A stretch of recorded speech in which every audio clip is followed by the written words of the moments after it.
Maraming salamat po. Maraming salamat sa napakainit naman na salubong na ibinigay ninyo sa akin dito sa Pampanga. At kaya naman pabalik-balik ako dito at lagi parang akong umuwi pagka ako'y napupunta dito sa probinsya ninyo. Kaya maraming salamat muli. Batiin po natin ang mga kalihim ng mga iba't ibang departamento ng kabinete. Andito po ang Public Works and Highways Secretary Vince Dizon na nasa kasalukuyan. Matamla yung palakpak kasi DPWH kaya pero kayang-kaya niya. Maraming naiwan na problema na ngayon kailangan niyang ayusin. Pero siguro sa pagkakilala natin sa ating sekretary, kayang-kaya niyang ayusin lahat yan. Pagmasdan ninyo, tulungan niyo po siya. Dahil marami siyang kailangan gawin.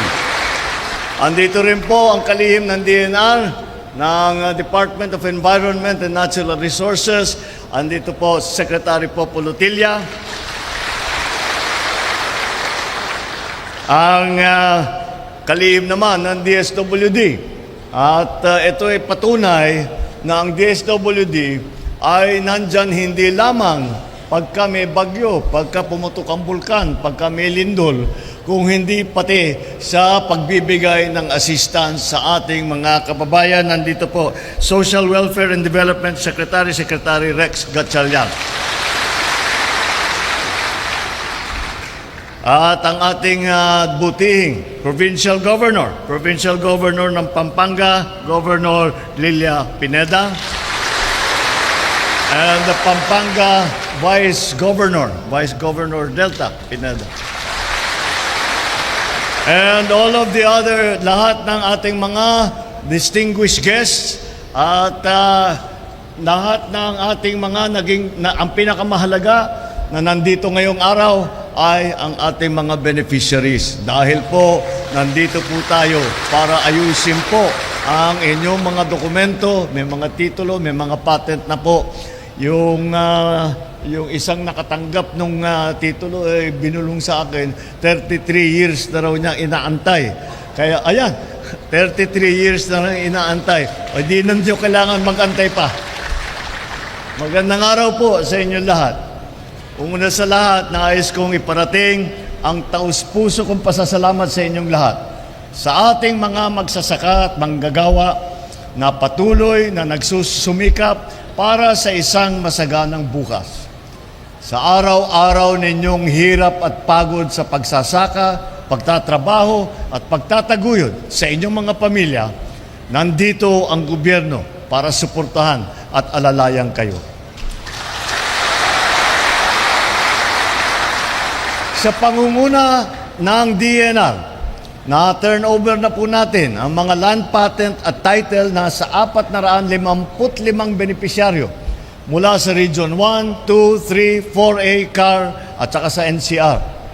Kabilang din dito ang mga agricultural and residential free patents at special patents. Meron ding 65 benepisyaryo ng deeds of sale mula sa 4 na barangay ng Taguig City na idadaan sa Land Management Bureau. Mga minamahal kong kababayan, ang mga titulo na ito ay pagkikilala sa inyong karapatan na magmamay-ari sa inyong sariling lupa. Layunin ng Handog Titulo Program na palakasin ang partisipasyon ng mamamayan sa pangangalaga ng kalikasan. Hindi lang kayo o tayo ang makikinabang sa mga benepisyong ito, pati na rin ang mga anak natin at ang mga susunod na henerasyon na Pilipino. Mamimigay din ang DNR ng mga seedling o bini para sa inyong lahat na narito ngayon. Nakita nyo po, nakadisplay doon po sa labas. Naway itanim ninyo ang mga ito, dala ang malasakit at pananagutan para sa kalikasan. Gawin ninyong produktibo ang inyong lupain. Gamitin ito ng tama para sa bawat pamilyang Pilipino, para sa ating mga komunidad, at para sa kinabukasan ng ating minamahal na Pilipinas.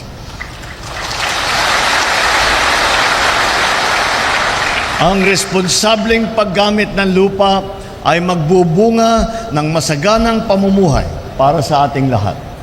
Kasabay rin ng pagkakaloob ng lupa ay ang maayos na proseso ng pagrehistro para sa mga benepisyaryo. Sa hangaring ito, katuwang natin ang lokal na pamahalaan, ang LRA, ang Registry of Deeds. Kasama din natin ngayong araw ang DSWD na nanamigay ng tigsa 10,000 piso sa 2,970 benepisyaryo na magsasaka. Naway makatulong ito sa inyong pang-araw-araw na pangangailangan. Mamamahagi naman ang local government ng Pampanga ng mga family food pack para pandagdag suporta pa sa inyong mga pamilya.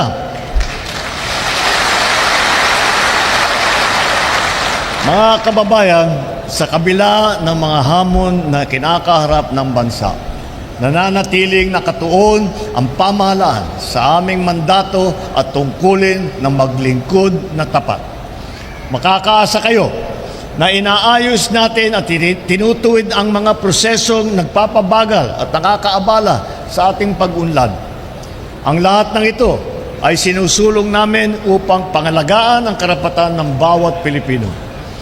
Hinihikayat ko ang lahat na ipamalas natin ang pagiging bagong Pilipino, responsable, may malasakit, at magkakatuwang sa tunay na pagbabago. Magtulungan tayong isulong ang isang mas maunlad at makatarungan na lipunan. Maraming salamat at mabuhay po kayong lahat. Mabuhay ang bagong Pilipinas. Magandang umaga po sa inyo.